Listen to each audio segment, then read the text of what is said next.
Good morning, everyone. Thank you for joining today for another TRUBLU webinar. Today, we'll be talking about Nifty 50 and even Nifty 500 from the perspective of valuation and capital cycle. We'll get started. So we'll use the traditional metrics to value Nifty 50, which is price to earnings, price to book. But what people do is they look at PE and PB in isolation. They don't correlate it with what the ROE of Nifty 50 is at that point in time, which is what we'll try to do today. So this is Nifty 50's price to earnings standalone. If you see between 2000 to 2000, even until 2014-15, we were trading in a range, let's say from 12x, 12, 13 PE to 25 PE at the higher end of the range. But post 15, 16, there has been a drift towards the higher end. And we have kind of broken out of the previous range that we were trading at. Today, on a standalone basis, Nifty 50 is at 25x PE. And if we look at consolidated, so what happened was till March 2021, NSE was reporting standalone PE, and from April 2021, they started reporting consolidated PE. So they made all the data prior to April 2021 irrelevant. So we have split it as standalone separately for your understanding, and then this is consolidated from Motilal Oswal. So roughly we are at 21x PE today. Nifty 50 is trading at 21x PE. And this is 1 year forward because market discounts future earnings, sometimes 6 months, sometimes 18 months earnings discounted to today. On an average, you can say that market discounts 12 months. So most analysts and investors look at 1 year forward or 12-month forward earnings. And even on that basis, Nifty 50 is roughly trading at 18x or 18 to 19x PE 1 year forward on a consolidated basis. And this is price to book. Again, you could see that we've kind of drifted towards the higher end of the last decade or the last 20 years average post-COVID. So right now we are roughly at 4.2, 4.3 kind of price to book on a standalone basis. But you'll also have to note that during the capital cycle that we're going to talk about, the prior capital cycle, that is from 2004 to 2007, Nifty 50 price to book went as high as 6.5 times. Okay, so if currently we are at 4.2, which is where we were in 2004, 5, 6, so is market pricing in another capital cycle? That's what we'll be discussing today. And this is on a consolidated basis. If you had attended my prior banking webinars, where I discussed ROE and the linkage between price to book and ROE, for roughly for a 16x ROE and a 10% or 8% cost of equity, cost of capital, it is fair for a stock or index in this particular case to trade at 3 times price to book for a 15-16% ROE, which is what roughly Nifty 50 is trading at. And why do I say that? Because today, on a trailing basis, on a standalone basis, we are close to 15x, 15% return on equity. All right, this is the same as where we were at the start of the previous capex cycle. I'll just get the pointer out. In the start of the prior cycle, we were around the same levels for 15-16% ROE. And again, at the peak of the last capex cycle, we were at the same ranges. We are back to those levels right now. This is on a standalone basis and on a consolidated basis. In 1 year forward, we are already at 16% ROE. So a 16% ROE, if it was a bank, it will trade at roughly 3x price to book, which is what HDFC Bank and ICICI Bank are trading at. Okay. And this is the drift in multiples that I was talking about. In price to earnings perspective, during the capex capital cycle, we were trading at roughly 18, and post that we were trading at 19, 20x PE. But gradually, we've drifted higher and higher towards the end of the last decade. So the last 5-year average is kind of higher at 28, 29. This is standalone PE. But price to book, we are still at the same levels. So some people say that India's PE is trading at a higher range because of we have become a bigger market, more efficient market, and so on. But this is all down to ROE, because in 2014 our ROEs peaked, at least in short term, and then they started trending downwards. We went as low as this is roughly 12, 13% ROE just before COVID. Okay, so to make up for this downtrending cycle decline in ROE, RPs had to trend higher. That's why you will see the divergence. So ROE was trending lower, RPs were trending higher during this period of 18, 19, and 20. Now we are in a different scenario, which we'll discuss. Like I said, we're already at 16% ROE in 1 year forward.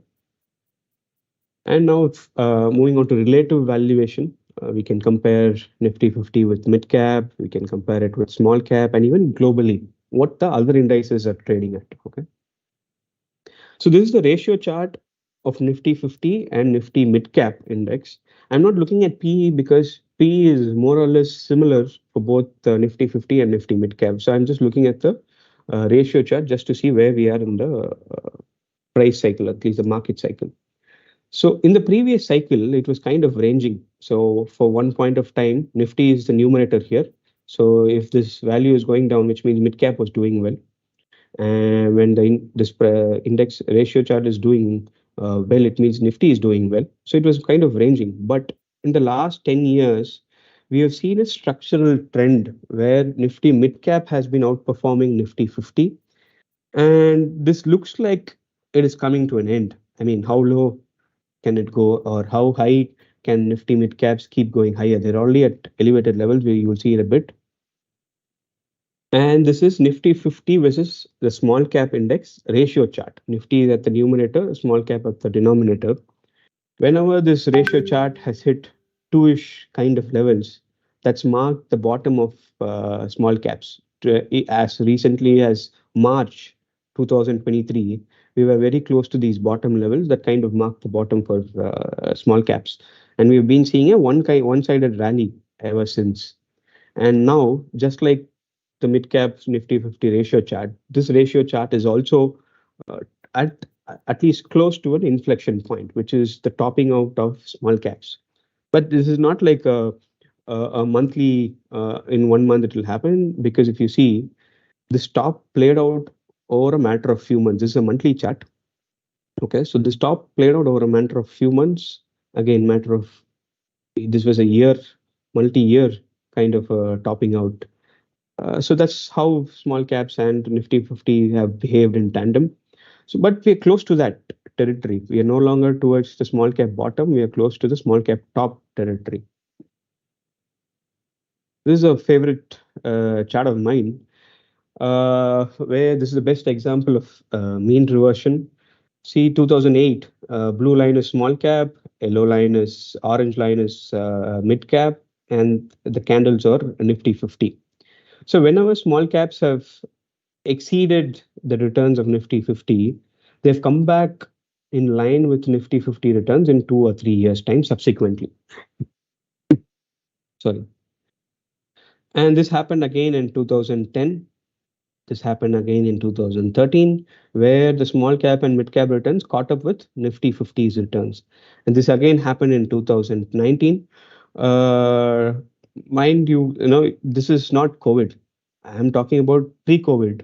Even before the COVID crash, the small cap returns nearly matched with that of Nifty 50 returns after a gap of almost 6 years from 2013 bottom to 2019. Nifty 50 and small cap gave the same kind of returns. This is the kind of mean reversion that keeps playing out in the Indian markets. And today, again, we are at the peak territory. I'm not calling the peak, I'm just saying we are near that, somewhere near that peak.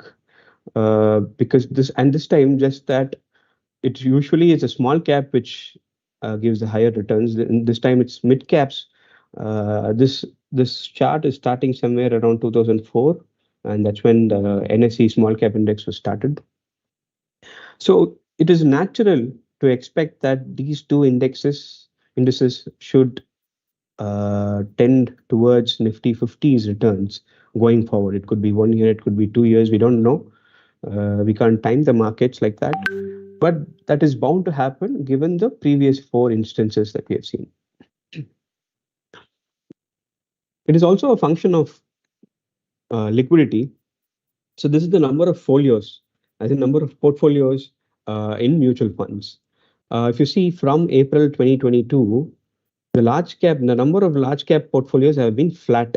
They have not grown. It's been around 1.3 crore. So there are 1.3 crore mutual fund portfolios that are invested in large cap funds. But if you look at small cap, which is the black line, since April 2021, in a period of 2.5 years, it's tripled from 50 lakh mutual fund small cap accounts. We are now at 1.5 crore small cap mutual fund accounts, which means investors have preferred small caps and mid caps in the last 2.5 years post the COVID recovery. And large cap hasn't been very flat. It hasn't grown at all. Not just the number of accounts, even in terms of the money that is flowing into these accounts, that has been changing, and it's been in the favor of mid and small caps. A lot of money has been going to mid and small caps. If you see large caps in May of this year, June of this year, July of this year, like I told you, March was the small cap bottom, and since then money hasn't been flowing. In fact, it has been leaving large cap funds, and all of this money is going into mid caps and small caps. So that's how polarized the current market is.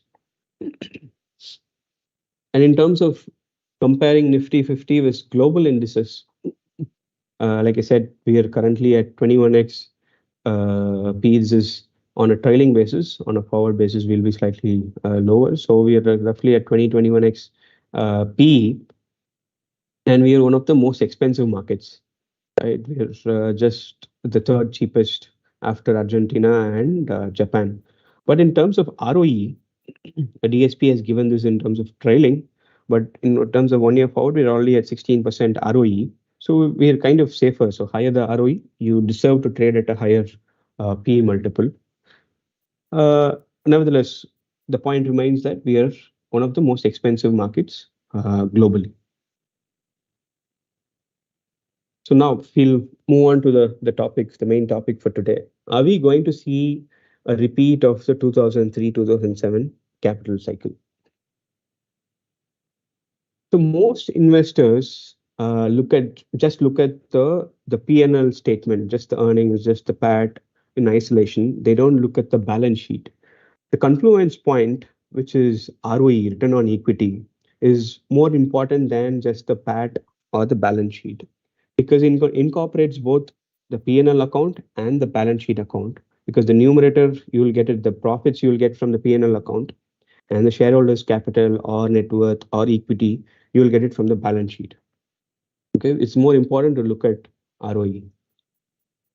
So we'll start with the numerator, which is earnings. Nifty 50's profit after tax CAGR, 4-year CAGR. I have taken 4-year CAGR because 2019 was the normal year before COVID. So from 2019 to 2023, what has been the earnings like, and what's the growth like for Nifty 50's earnings? So we are already growing at 15% CAGR in the last 2 years. And that trajectory has been maintained in the last 2 years, which is much, much higher than what we have seen in the entire last decade. From 2010 to 2020, we haven't been growing at these levels. Okay, and it was for most of the last decade, it was single digit. So it doesn't make sense for us to compare the last 10 years multiples with the current market situation because of this higher earnings trajectory that we have gotten into. Okay, and only in the previous capex cycles have we seen these earnings before. We grew as high as 30% at one point in time. That is not likely to repeat given the size where we are at, but it can get to 20% kind of growth going forward if indeed the capital cycle plays out. So what happens is analysts usually project 3 years of forward earnings. Currently, so we are sitting at FY 23-24. So analysts and investors are projecting for FY 26, FY 25 and 26. What happened in the last decade was, on an average, so today if you're projecting 3 years out, by the time the actual numbers were reported, from the original estimates, the final estimates were 30% lower, which means analysts have cut estimates by 2-3% every quarter in the last decade. Okay. So why did that happen? So lack of earnings reported by companies, and we saw the earnings growth was single digits, sometimes as low as 4-5% 4-year CAGR. Okay, Ambit released a study where they said that since FY12, Nifty's earnings have been always revised downwards, and for in a period of 2 years, the earnings were revised downwards by 16%, and in a period of 1 year, that is uh, just 1 year forward, the earnings were revised 8% downwards. Okay, and this is a study by UBS also, where they also talk about the same thing. And if you see, the earnings overestimation was higher in the second half of the last decade. That's when our Nifty 50's earnings were single digits. So analysts kept expecting higher EPS, higher earnings, but that never came. So analysts kept downgrading their own estimates. And even till the last day of the financial year, they had to adjust their estimates by an average of 9%, as high as 15% in FY17 and close to 15% in FY19 and 20. But what's happening in this decade, that is 2020s, we're already seeing Nifty 50 estimates being upgraded. This is probably because, again, of recency bias of last decade, and also analysts and investors are positively surprised by the strong economic conditions in India. If you see, this black line is FY24 estimates.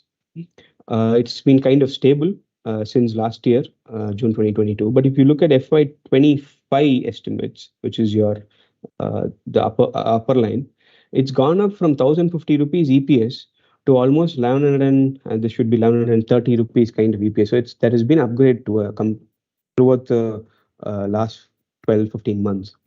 And this is Motilal Oswal's reports, where even the FY24 EPS, earlier they said that we'll end the year FY24 at 964 rupees EPS.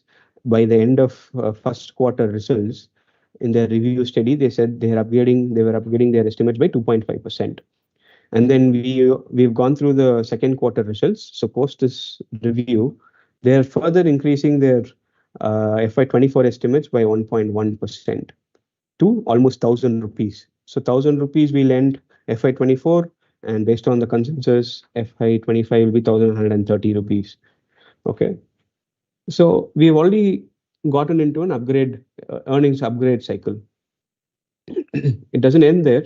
So Motilal gives another ratio called earnings upgrade by downgrade, number of stocks being upgraded to number of stocks being downgraded. If you see FY19, at the bottom, only 1/3 of stocks were being upgraded compared to, let's say, 10 stocks were being downgraded. Only 3 stocks were being upgraded in terms of earnings. That number is 1. The ratio is 1 now, which means equal amount of stocks are being upgraded and downgraded. Going forward, I mean, post this webinar, go back and look at the Nifty charts and see what happened in FY16. So FY16, Nifty's earnings degrew by 7%, and you can see the chart, you can see the PE of what happened during that period.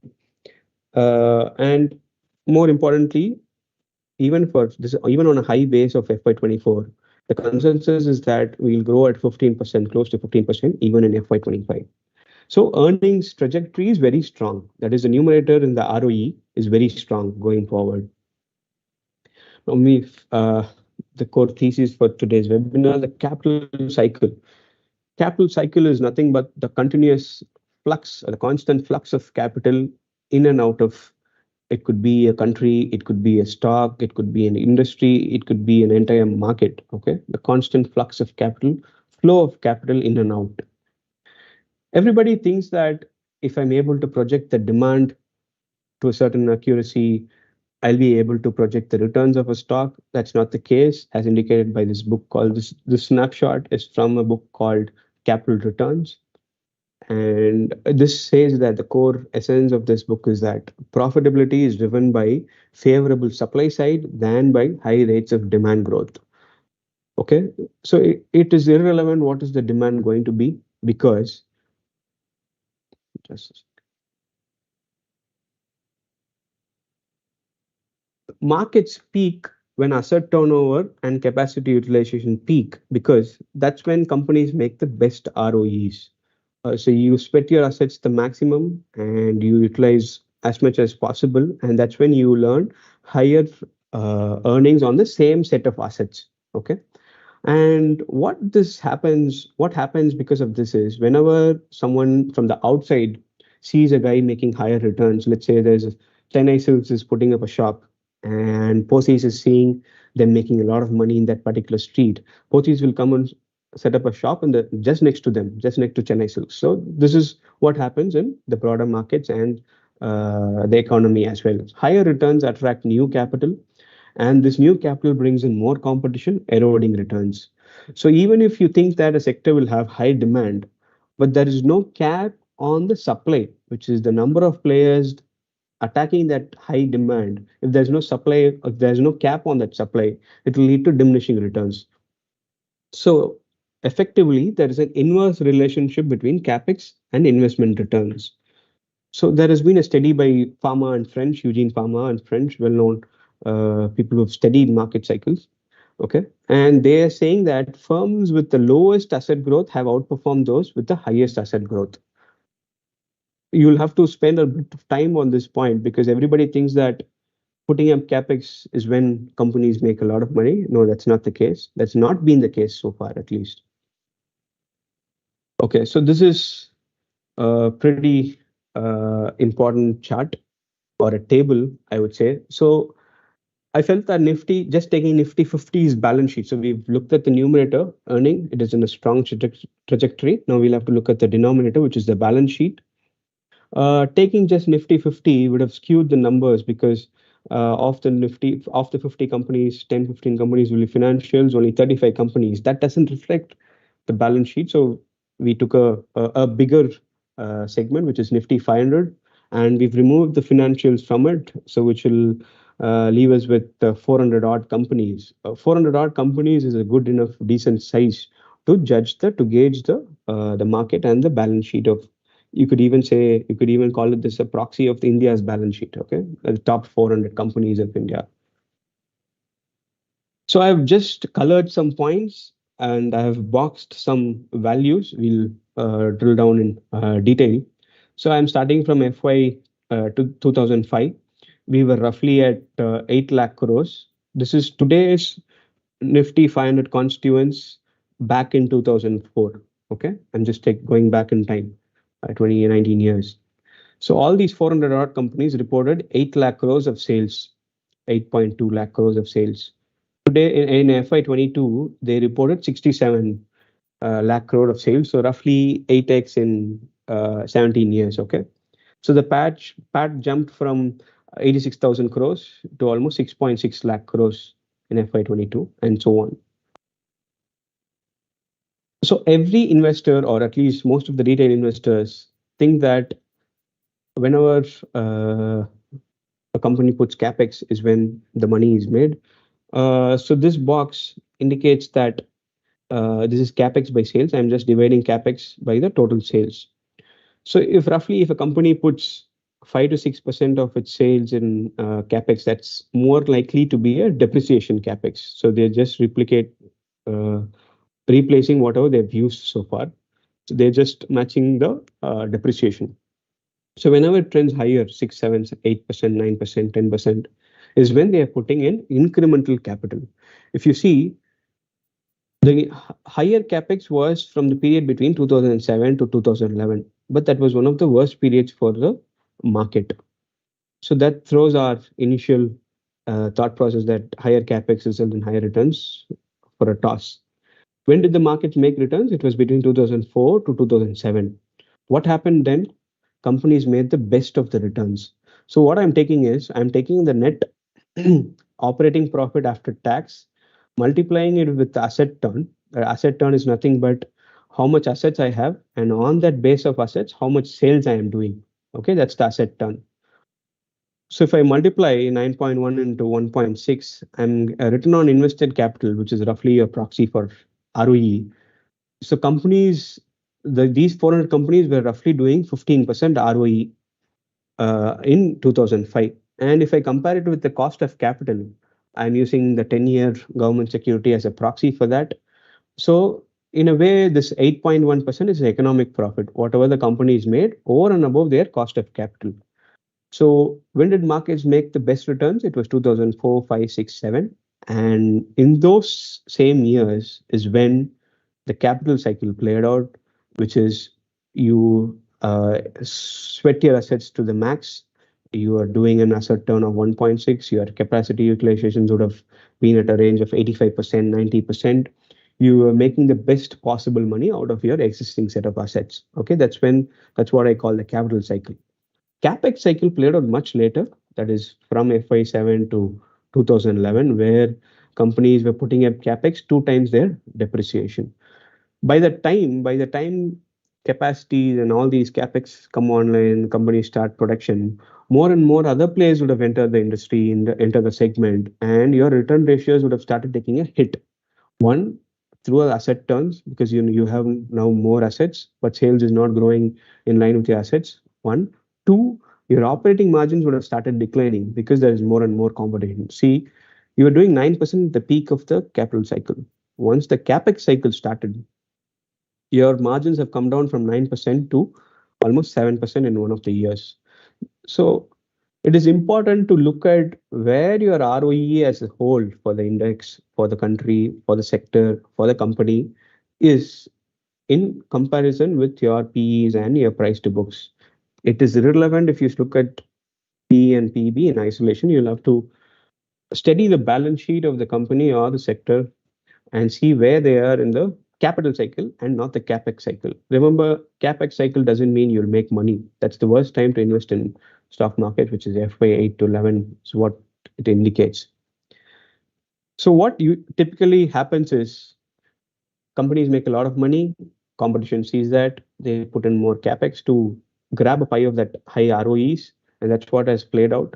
ROEs from 15% went down to as low as 8% in the middle of the last decade.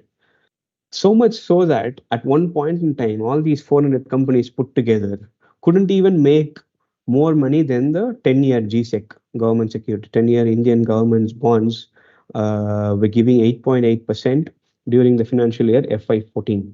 Okay, the ROE of all these 400 odd companies put together wasn't enough to even beat the GSEC returns. So that's the bottom of the capital. So like I said, I've colored some points. In terms of margins, operating margins, FY13 was the bottom. In terms of economic profits, that is your ROI compared to 10-year GSEC or the cost of capital proxy, FY14 was the bottom. So after this webinar, go back to your Nifty 50 charts, or it could be the mid-cap and small-cap charts. Go and see what happened in 2014 and 2013. That kind of marked the bottom for the index itself, for the PE itself, for the PE levels, because till FY 11, 12, 13, the market was kind of sideways. And then we saw the next cycle, capital cycle, play out in terms of the market returns. Okay, market was pricing in higher ROEs few years down the line. So 2013 and 14 were very important for Indian markets from this balance sheet perspective.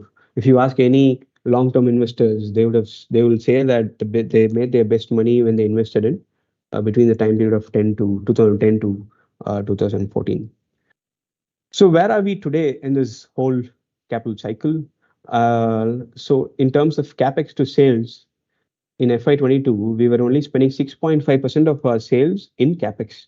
This has got to be depreciation capex. This is not incremental capex at all. Okay, and our net debt to EBITDA is the same as what we saw in FY6 to FY 2007, which means we have completely deleveraged. At one point of time, our net debt was 1.5 times, okay, of that year's EBITDA. Now we are at halfway stage. So we have completely delevered our balance sheet. I mean, we have debt, but our debt is very, very low compared to in terms of net debt to EBITDA ratio. Okay, and we are already putting up only depreciation capex, and our margins, we're already at 10% margins, which is higher than 2005 levels. So there's one important thing that happened in FY 1920, which is our finance minister came out with reduce the corporate taxes. So what that has resulted in, it has added 1% to our margins as for the entire country, at least for the top 400 companies. So we are already at an elevated level in terms of margins. So where are we lacking? That is, it's in the asset turnover ratio. FY21 saw us using our sales being lower than our total assets put together at 0.9. So when will we make most money is when we go from 1.1x asset turn to the previous peaks of 1.5 to 1.6 asset turn. Okay, that's when even let's say our margins stay where they are at 10% and there's no scope for operating margins, fine. We'll hold that assumption.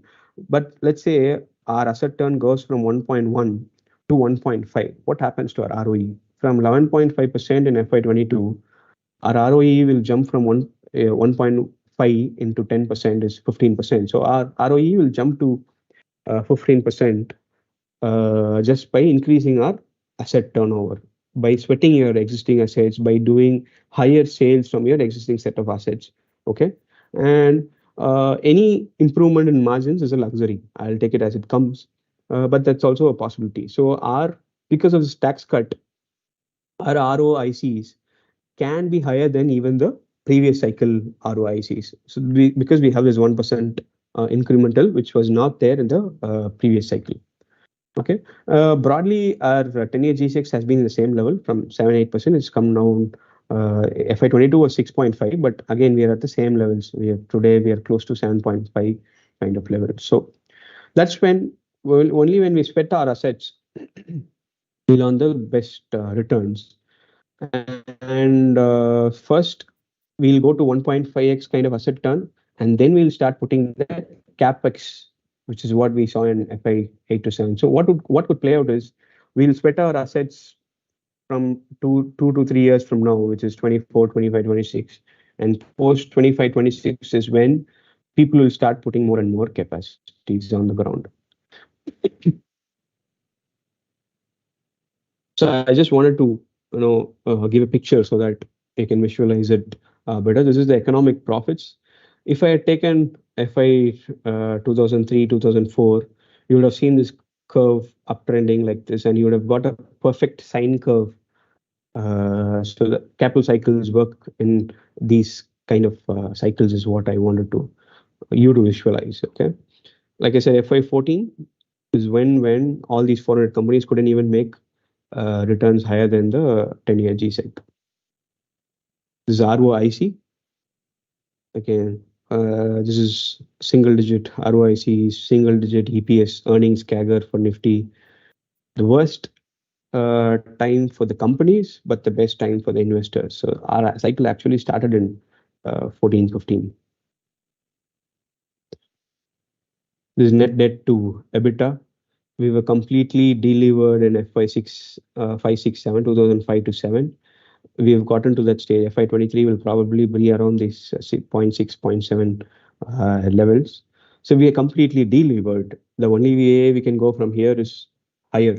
We'll have to leverage ourselves. We'll have to start taking more debt. Okay. Capex to sales, anything close to 5% is depreciation capex, which is not, you're just replacing your existing assets. You're not putting anything incremental. So another indicator, we have looked at balance sheet. Now, the actual proof is in the capacity utilization. Okay, this data is given by RBI, and RBI started doing these surveys only from 2008, so we don't have data prior to that.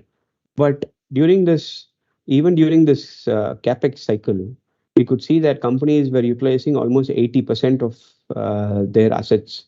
Today, we are roughly at 73, 74. In Q4, we even did 76% Q4 of FY23. In Q1, it was slightly lower because this is seasonal. So when we go to 80, 85% utilization, when we'll make a lot of money. And post going to 80% is when companies will start thinking about capex. Because if I say today we are at 75, 10% growth, let's say, we'll add another 7.5% utilization. So we'll get to 82.5%. So companies will start thinking about capital when we cross that significant level of 80% capacity utilization. Another interesting uh, data is the comparison between GDP and IIP. IIP is industrial production, index of industrial production. How much the GDP is growing and how much the industrial activity is growing in the country. Okay, in the previous decade, that is 2000 to 2010, if you observe the blue line, which is the industrial production, it was even higher than GDP in some of the years. That is when I said the capital cycle played out in India, 4, 5, 6, 7. Industrial production was growing much faster than the GDP itself. This was that cycle. And moving on to the next decade, whoa. So what just happened? I mean, you could argue that the current government kind of fudged the GDP numbers or they kind of changed the formula and whatever be it. Let's just say that GDP, I'm saying it was 100 rupees at the beginning of the last decade, is now about more than 300 rupees. So roughly 3x in 11 years. So our GDP has tripled in 11 years. If you use the formula of 114, so our GDP has grown at 10% on an average, nominal terms, in the last decade. Whereas the industrial production from 100 rupees, it's gone to roughly around 45-ish kind of level. So in 11 years, it has grown at a CAGR of 4%. So there's this huge gap. In one cycle, we have overspent on industrial production. In the next cycle, we haven't spent anything on industrial production. So this gap has to converge at some point in time. Converge, not exactly the. It's not like we'll have to overcompensate for the last decade, but it has to converge at some point in time in this decade is what we are expecting. This is not the case just with India. I picked this up from a podcast which spoke about the same phenomena happening in the US as well, where IIP was lagging GDP for the entire decade, the last decade. So why is this happening? Uh, the root cause could be the gross fixed capital formation, GFCF. So there are three components of GDP. I don't want to spend more time there.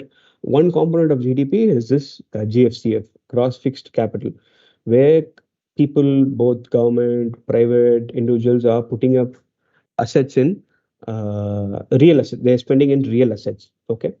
And that ratio, GFCF as a percentage of GDP, peaked in 2006, 2007. And this is the reason why our IIP is lagging GDP, because we are not spending on capacity, real capacities. We are not producing more in industrial or manufacturing. So are we going to see a repeat? I wouldn't say a repeat, because the starting points of both these capital cycles are very different. Okay, so let's look at the 2000s starting point. For India, all the three engines were firing, be it the government capex, be it the real estate, be it the private capex. We're putting a lot of roads, we're setting up a lot of thermal coal power plants, and real estate. We've seen what Unitech did, DLF did. Okay, and private capex also was going. We had a lot of steel plants being put up. So all three engines were firing for India. Okay, and even the other countries' balance sheets were very good, and especially China. China was killing it in that decade. Okay, so they somewhere around in 2001, 2002, they got into WTO. Then they started manufacturing for the world. At one point in time, I think 2010, even the capital returns book talks about it. 40% of the global demand was coming from China. That's how big they became in that decade. 40% of iron ore, coal, steel, zinc, aluminum, all of that was coming from China. China wasn't just manufacturing for the world; it even had its own domestic demand that was very robust. Okay, but coming to this decade starting point, in India, only two engines are firing. One is the government capex. We're seeing we've already touching 10 lakh crores budgetary expenditure by government, and real estate is firing. If you look at just go and have a look at the realty index, real estate index, you know what I'm talking about. But the private capex is there to fire. So one engine is not firing it. What about the other countries? So US debt to GDP as a ratio is already at 120%. It was only 60% at the beginning of that previous capital cycle. And today, US fiscal deficit is already above 6%. Okay, they are borrowing more and more, but that borrowing is not going into fixed assets. It's going into paying off their debt and paying interest on their debt. Okay, it's not going into incremental assets, and the fiscal deficit is anyway elevated at 6%. And we have seen the yield curve inversion, blah blah blah. So US is entering into a potential recession sometime in 2024. Europe is already into recession.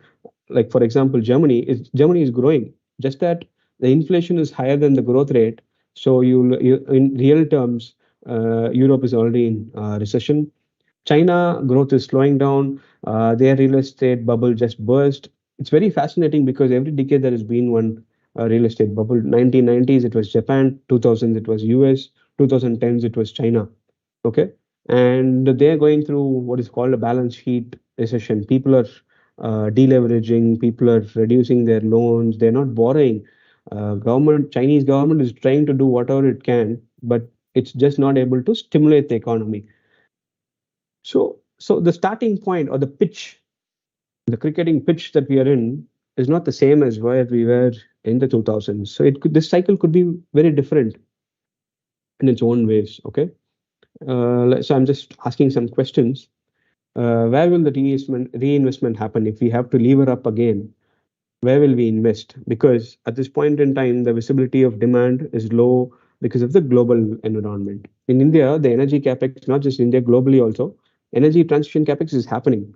Infra to some extent driven by government, it's also happening, but it is expected that the government expenditure will taper off in FY 2025, 26.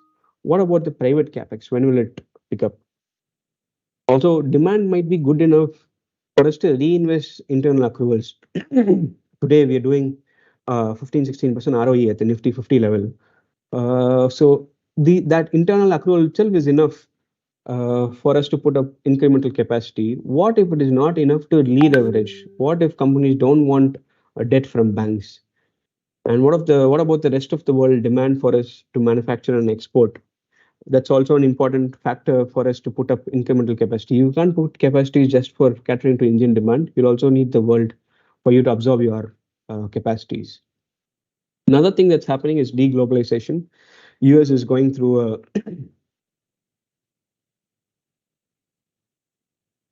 US is going through a reindustrialization phase where they're putting up capacities more in US. So they want to reduce their dependence on other countries. So these are all very different from the previous capital cycle.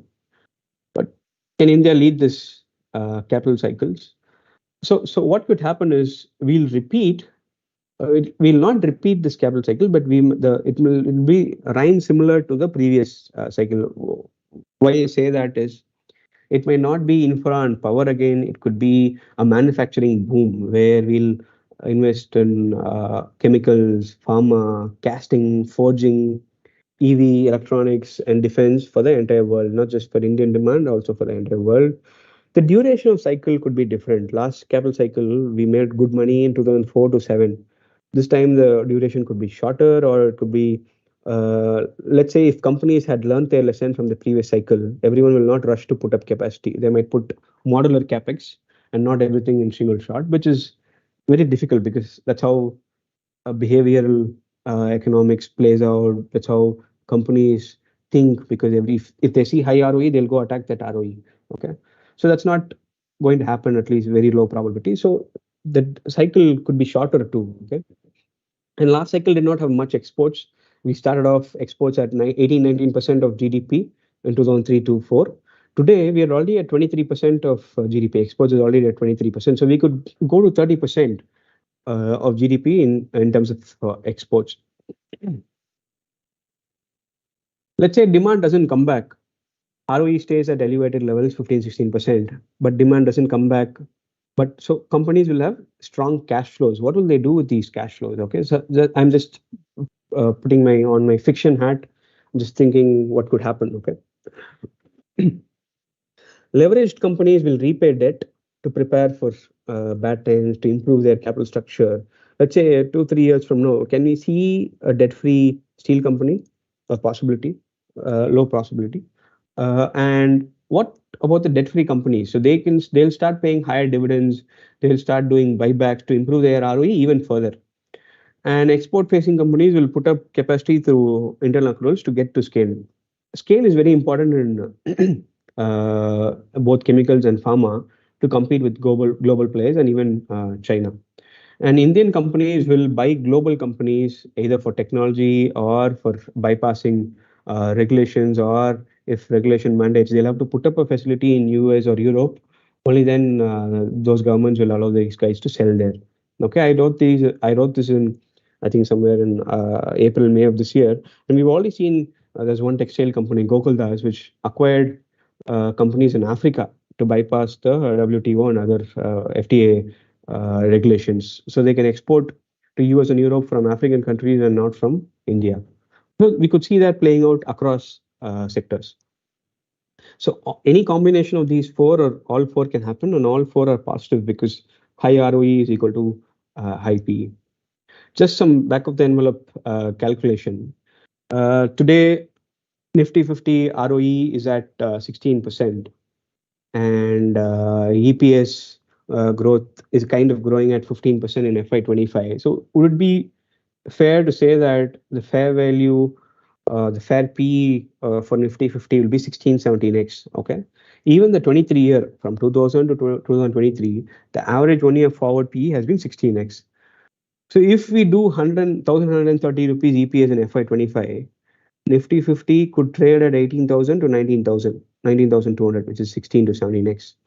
So we feel that Nifty 50 is fairly valued and definitely not expensive, because even the recent swing low of 18,840 was within this range of 18,000 to 19,000.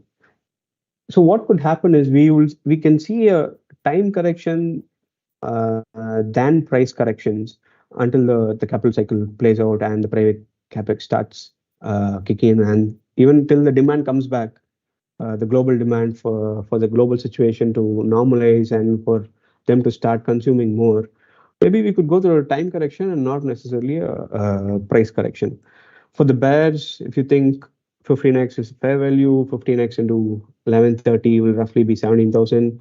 And for the bulls, if you think, so the 23-year average 1 year forward is 16x, but the last 10-year average 1 year forward PE is 20x. So 20x 1130 is roughly 22,000. So that's the broad range for Nifty 50. So what are the risks to this entire thesis? So we are saying 15% earnings growth in FY25. If that's not the case, then there's no point talking about this balance sheet and all of this capital cycle. Okay, and going forward, the Nifty 50 earnings CAGR has to be higher than 15%, or should sustain at 15% to warrant these kind of Ps, 20, 20x, 17x 1 year forward Ps. Liquidity is another risk. If you see, FII flows in 2023 so far have been only 12 billion US dollars. And what was it in 2005, for example? It was only 11 billion dollars. But India's market has grown much, much higher than what we were in 2004. But the FIIs are still investing only $12 billion. It doesn't make sense. Somewhere something is missing. Either they're saving up on, they're buying US dollars, or they're buying gold.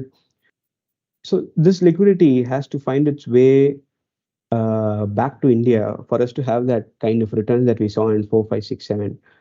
Okay, this could take some time because of the soft landing, hard landing. We don't know where US will land at, how the global demand will evolve. So maybe liquidity is waiting for the elections to be done with, 2024 Indian elections to be done with. So post that election, we could see this liquidity coming in a huge scale. So till that time, liquidity is a risk. And of course, macro events like policy changes.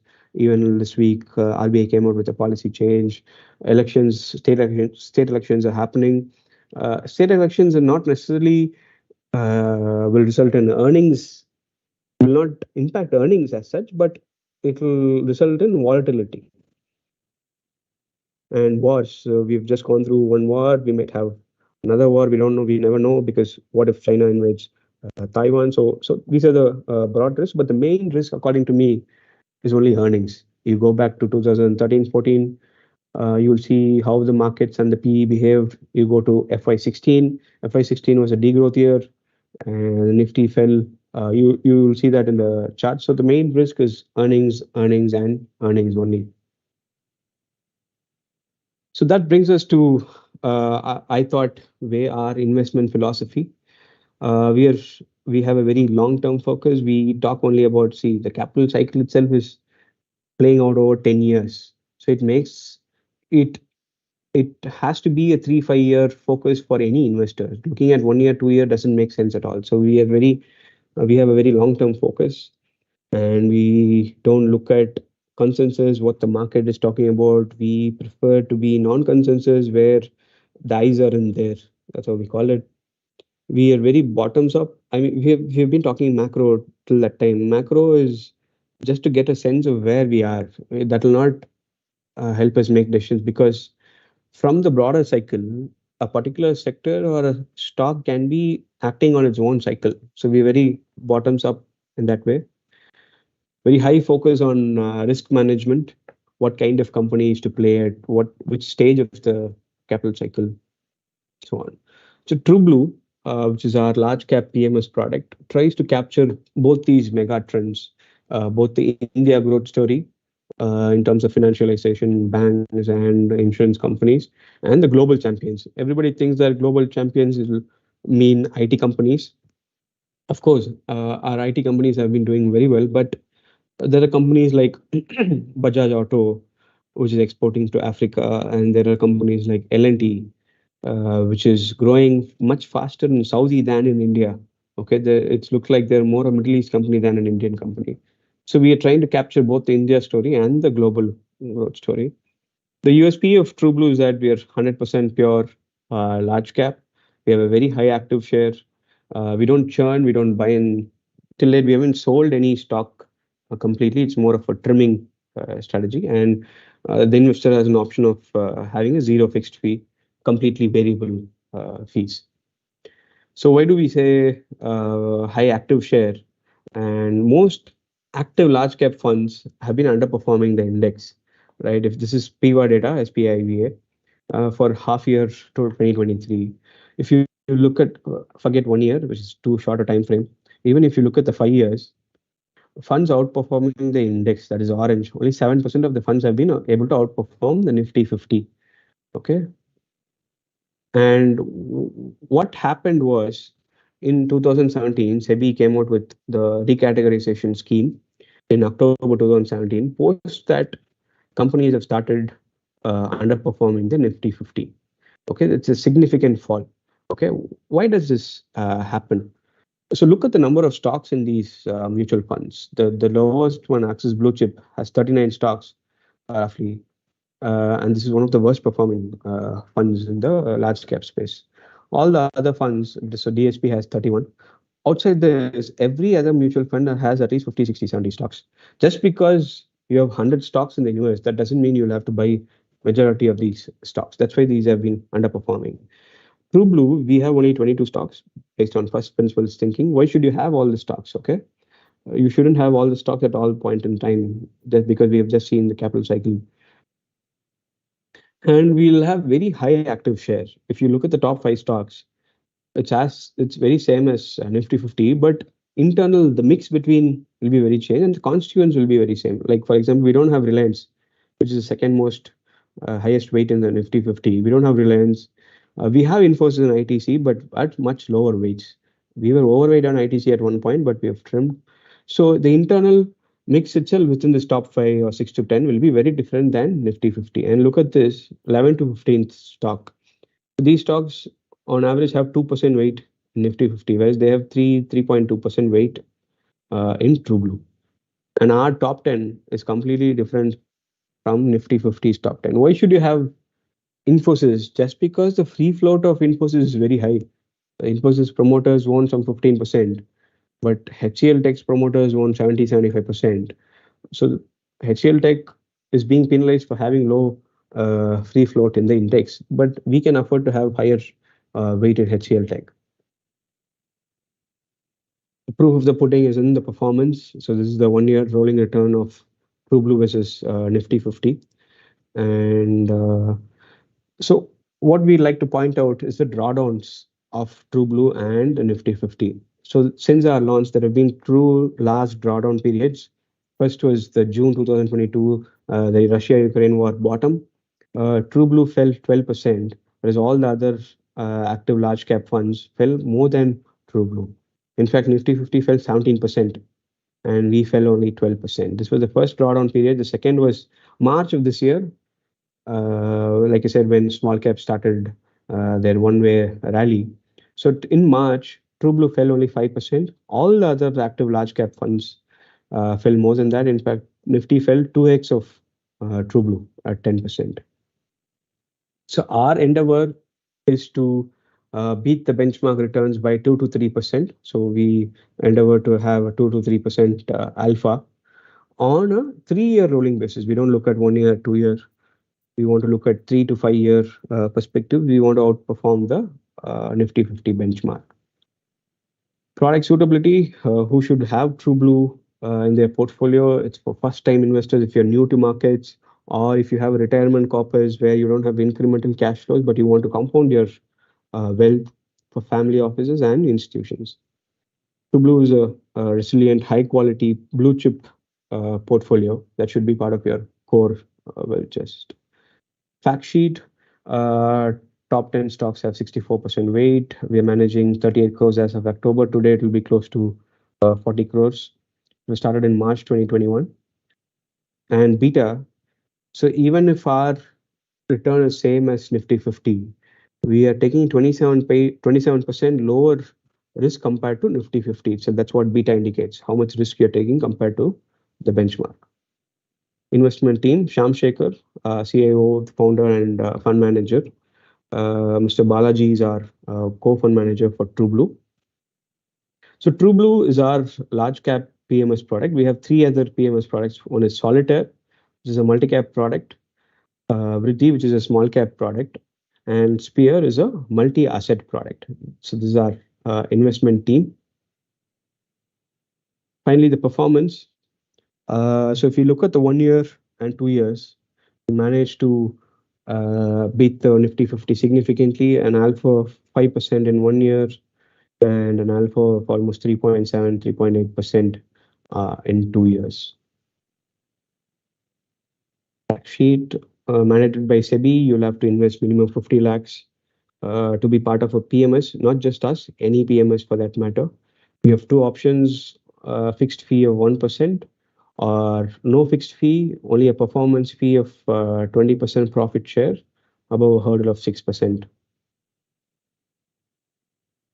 Happy investing, and I'll be willing to open to taking your questions. If you want to understand more on capital cycle or any other questions related to today's webinar, I'll be more than happy to take. So I've already seen some questions. I'll start taking them. How much is this low leverage in Nifty 500 related with financial institutions? Does beginning of capex cycle means increase in business financial institutions? On the other hand, even in this period of least leverage in the last few years, almost all major banks have doubled their loan book. How is it connected? Very good question, sir. So why have the banks been growing if the industrial credit, as we call it, isn't growing? That's down to it's a blessing in disguise for banks, because otherwise bank stocks would have corrected significantly. So what happened was, so there are 3 types of leverage. One is government leverage, then there is private leverage, then there is household leverage. Government leverage is been constant. That doesn't impact banks because they'll have their own means of financing. So what matters to banks is private capex and household capex. So private capex has been growing in single digits for a major part of last decade. The latest print is roughly 6% industrial credit growth, which means corporates are not borrowing at all. It could be your inflation that's resulting in 6% industrial credit growth. What's happening is the personal loans or the household leverage has been going up from 2000. It started in 2015, 16 roughly, and household debt to GDP as a percentage has been going from 33, 34% to I think we are touching 40% now. So the personal loans, be it housing loans, vehicle loans, and all other types of unsecured personal loans, consumer durable loans, you've seen Bajaj Finance growing. So all of this has resulted in banks putting up good growth. If not for personal loan growth, banks would have had earnings growing in single digits because personal loans were growing at 20% and higher. And another aspect is what happened was banks started chasing gold loans, which until that point was the territory of NBFCs. Okay, banks started focusing on gold loans because they didn't have any other avenues to lend to. Companies weren't borrowing, so they were chasing other avenues. One was gold loans, another was MSME loans. Now banks have started focusing on MSME. MSME until recently was under the hands of the Asuri or the private money lenders, right? Okay, but right now banks have started focusing more and more on MSME, either through co-lending or through their own sources of lending. Okay, so that contributed to growth. Both MSME and personal loans were growing higher than 20% in the last post-COVID. That's resulted in good earnings for banks. You're spot on that without industrial credit, banks have been growing because of these reasons that I mentioned.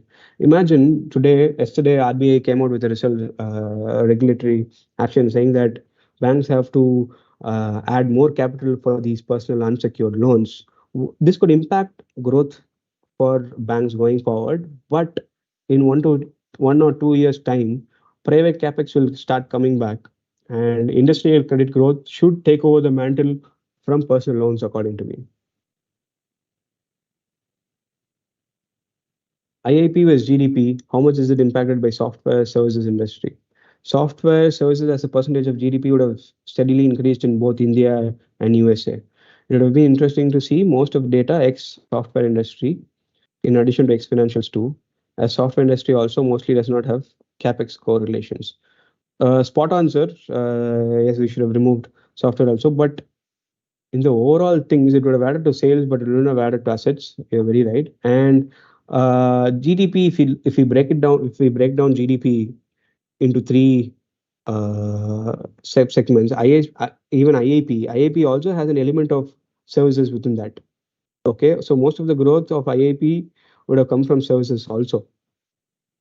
It's not like services hasn't added or impacted IIP or GDP.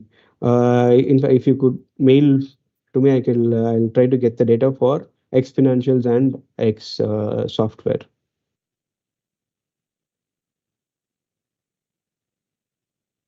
GDP includes service sector also. That's why I said, let's say from the 2011 base, if GDP is at 300 rupees, so 310, 320, IIP is at 145, 150. IIP need not go to 300. It has to go to at least 200, 250 to compensate for the lack of the growth in the last decade. So they need not converge, just that the gap can narrow. Of course, both of you are right in saying that service sector has contributed in higher GDP than IIP.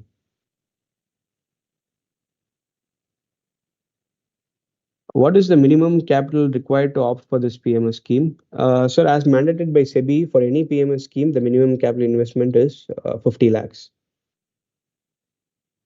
Explain asset turn. So let's say you as an investor come in with 80 rupees money to invest and you borrow another 20 rupees from a bank. So today you have a total capital of 100 rupees. On that 100 rupees of assets, you'll buy plant, you'll buy machinery, you'll buy land, you'll construct a building on top of that, and inside the building you'll put up a machinery or plant in a manufacturing setup that I'm talking about. So on that 100 rupees, how much of sales can you do? Okay, it varies from sector to sector. For example, if it's just a mere assembly, which is what EMS companies, electronic manufacturing services companies are doing, asset turn can be as high as 10x also. So on a 100 rupees asset, you could do sales of 1000 rupees. All it needs is a building and inside that building, you will do more of OPEX, not CAPEX. OPEX in terms of employees. You'll need more employees to do the assembly work. That will have higher asset turn. But if it's a typical manufacturing process line, there the asset turn can be anywhere from 1x to 3x. On a 100 rupees asset, you could do sales of 100 rupees to 300 rupees on an average. I'm just talking rough averages. So that's asset turn. How much sales can you do on a base of assets? Want to invest for a time frame of 16-year window to save for future of my 1-year kid. Can we at this point expect a return of 35%, 40% average with ithought Vriddhi? Sir, expecting 35%, 40% annually is not a right expectations, even if it's a Vriddhi, which is our small cap product. So long-term average, we just saw our GDP has grown at 10%. How can you expect 3.5 to 4 times of GDP at max, at best? At the best of times, we could do 2x of GDP, which is 20%. So roughly 15 to 20% is a reasonable expectation from market.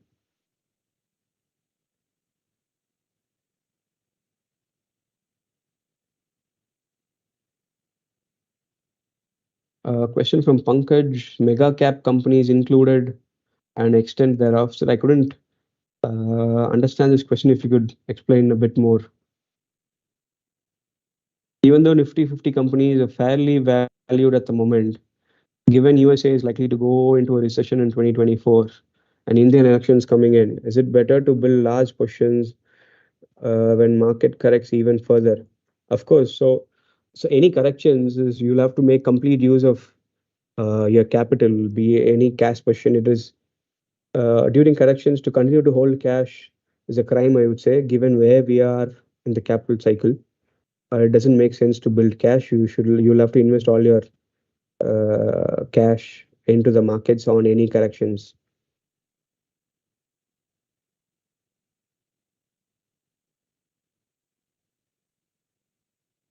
Exactly. So we know this saying that Q1 growth was 30%, Q2 was 25%.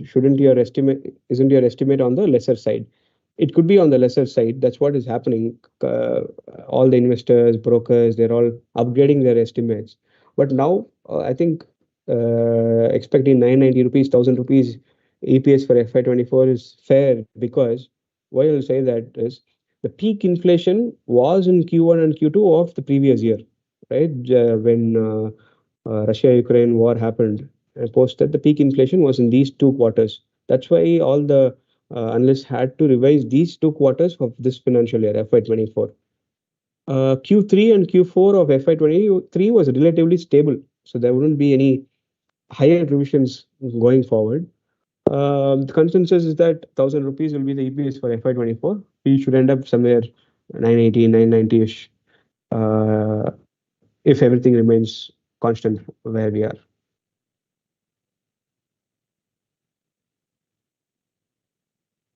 If China slows down, could it spoil our export prospects by dumping products globally? It's a very relevant point. So our steel companies, our chemical companies, our pharma companies, all of them will be impacted if China's domestic demand doesn't pick up. What will these Chinese manufacturers do? They'll have to dump it in the markets. Okay, but what's happening is, like I said, China might go through some kind of balance sheet recession. They're closing capacities in order to reduce their pollution emissions, and they're not producing as much steel as they did in the previous decade. Okay, so if they used to do 8 million tons of steel per month exports, now that figure has come down to 6 million tons of steel. So they're still exporting very high.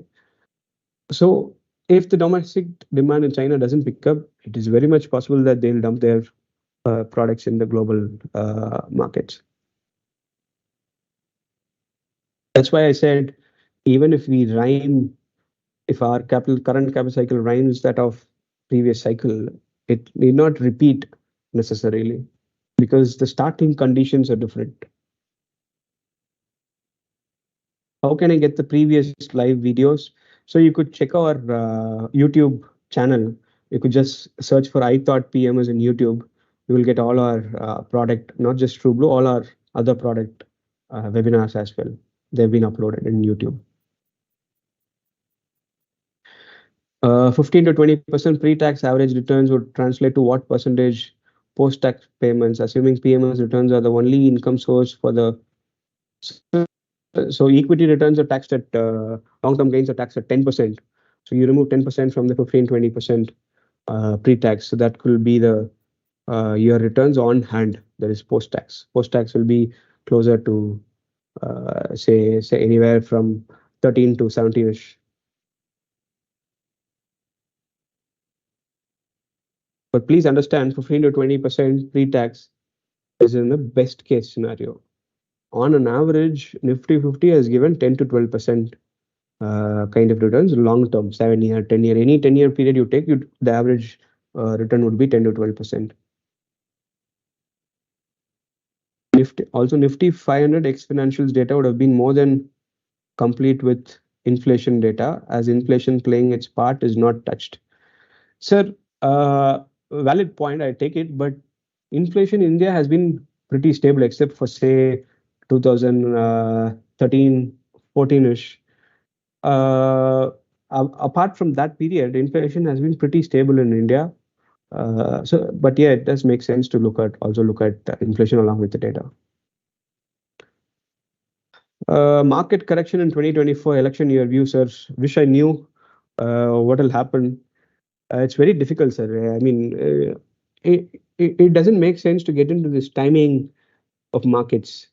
Okay, you keep investing in every correction possible. You keep studying companies, and whenever that companies fall, you put in incremental capital. That's how you'll have to look at it. You can't predict what is going to happen. Maybe post December 7, December 2nd week, which is when we'll start getting the state elections results. Some 3 to 5 states are going to go through elections in the next few days, few weeks. So that might give an idea, and Nifty will adjust to that accordingly. It might not wait till May 2024 to price in. Okay, if you see 2014, our PM Narendra Modi was announced as the PM candidate in September, October of 2013. Market started rallying from then itself. So it did not wait for May 2024 to wait till the election results are announced. That happened in 2004. Okay, we had a lower circuit because the government changed and so on. That need not happen every time. Market could price in way ahead also. We also had rallies prior to the market, prior to the elections also. So anything could happen. You'll just have to invest on any incremental corrections. At long-term Nifty TRI with TRUBLU view, sir, our endeavor is to beat the Nifty 50 returns by 2 to 3%. If we do higher, that's good for our investors. But our endeavor is to beat the Nifty 50 by 2 to 3% on a 3-year period. Thank you for informative session. Thank you, sir. Your outlook on commodities considering global slowdown. Again, very difficult. I've been tracking the oil sector since the last 2 years, but I haven't been able to have a grip on oil despite studying a lot of content, a lot of material. It is very difficult to get a good grab of the commodities market, even if you've been watching that sector for 10 years. Okay, people come in, go out, they don't make a lot of money. People who invested in 2012-13 in oil didn't make many money because the oil crashed. And people who came into the oil market in 2022, last year post-elections, lost money because oil fell from 120 to 80. So it's very volatile. I don't have any outlook as such. Just that I'll just put one thing, at least from a domestic perspective. Let's say we'll take steel as an example. Steel will continue to grow because one, we are investing in infra, and two, we are investing in our daily consumption, like cars. Cars will need steel, roads, bridges, airports, railways, even the railway coaches will need, metro coaches will need steel. So steel will continue to grow. And remember that the last time we had a greenfield capex in steel was in 2013, roughly. We could have had some brownfield, we could have had some consolidation happening in the steel sector. So we haven't had any large capacity coming in post the previous cycle. So we are still due for a cycle, and everybody is projecting. Today we are roughly at 150 million, 130 million ton consumption. This should go to 220, 225 million tons by the end of this decade. So steel volume demand will be there in India. I'm not sure about the global growth. That will be around 2-3% annual CAGR. So steel will see a good demand in India, not just a specific sector. It will be broad based across, because if you, let's say recently I saw data where the number of skyscrapers buildings, the tall buildings that we're constructing, has gone up significantly post COVID. So higher the building, you need more and more steel in the building. If you were to see tall buildings just like other major cities of the world, you need more steel. So that's just one example. So steel will continue to be used in India. What PMS product would you suggest for the next 16 years? So 16 years is a very good time frame, and for that, all four PMS products would suit you, because only if your time frame is a shorter duration, then it matters to choose between the PMS products. Otherwise, all four products I thought will suit you for your need of 16 years, sir. With a high possibility of government capex to increase further, uh, with the India growth theme and private capex bound to follow, would it not defer the capital cycle rhyme as per your logic? So private capex, I'm saying, will follow in FY 26-27. Because we are still at 1x asset turn. Let's not stick to the absolute numbers. Let's say we might not go to 1.5x, 1.6x asset turn. We might at least go to 1.2x, 1.3x kind of asset turns. So that will give us good returns. And it's not like, let's say private capex starts in FY26. Don't hold me to it. I'm just giving you an example. Let's say private capex starts at FY26. It's not like everybody will start put their capacities in FY26. It will be across the period of say 2-3 years. It will not happen in one single years. And like I said, government capex will need not continue at this rate for the next few years. Today we are 10 lakh crores. We might remain stagnant at 10 lakh crores for 1 year or 2 years. Small investor and ithought, sir. So for small investors, we do have something called as milestones to wealth, where let's say if your starting capital is 50,000, 1 lakh or 2 lakhs, we'll help you build mutual fund portfolios or stocks for you to get to these milestones. Let's say we'll begin with 25 lakhs. How do we get you to 25 lakhs first, and then eventually to 50 lakhs?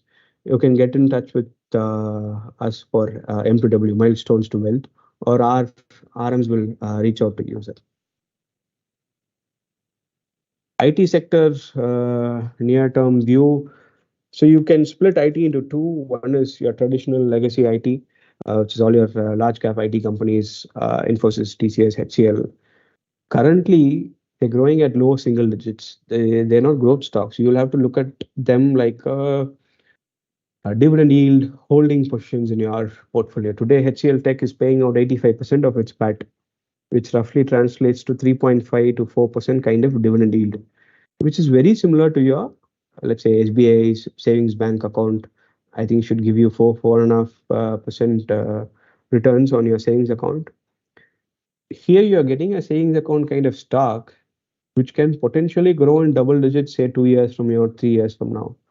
So you'll have to look at the traditional IT in that way. Where the drama or the events are happening is in the ER&D space, engineering and R&D space of IT, which are kind of growing at 15%, 20%. That's a different IT altogether. Those companies are growing at fast rates. But valuations are also pricing in most of that growth. I think I've reached the end of the questions. If I missed anyone, or if you have any follow-up questions, do feel free to post in the chat box. Is the fixed fee 1% fee for TRUBLU inclusive of transaction charges? If not, what is the typical transaction charges? So no, sir. the fixed fee is just the management fee, 1% management fee. Over and above that, you'll have brokerage and transaction fee, which will roughly be 10 to 15 bips, 0.1 to 0.2%. Your GST and all your other transaction charges will be 0.2%, roughly on average.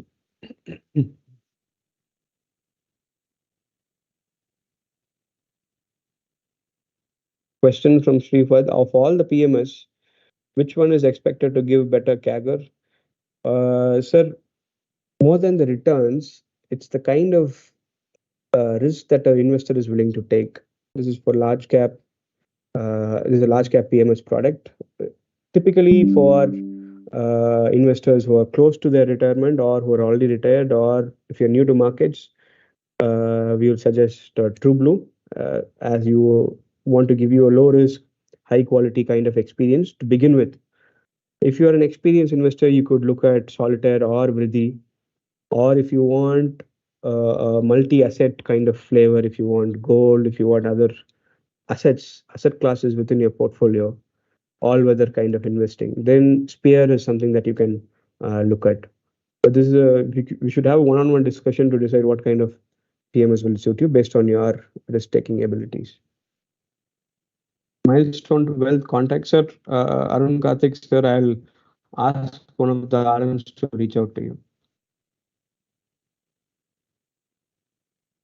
I'll keep it open for 2-3 more minutes before I close the webinar. Please feel free to post any questions that you might have on capital cycle or any other aspect of investing.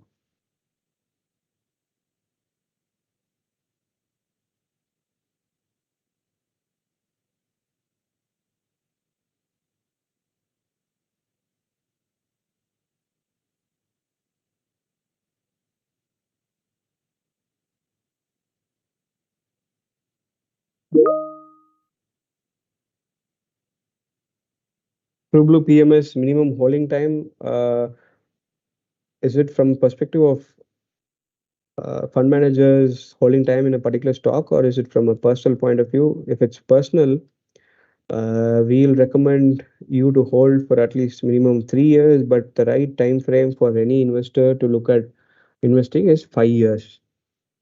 Even our endeavor is to beat Nifty 50 over a 3-year rolling period. So that should be the minimum holding time, but recommended would be 5 years holding time. I think we have reached the hour and of 1.5 hours of time. Thank you all for joining today. It was a pleasure. And if you have any questions or follow-ups, please do reach out to us. Have a good weekend. Happy investing. Bye-bye.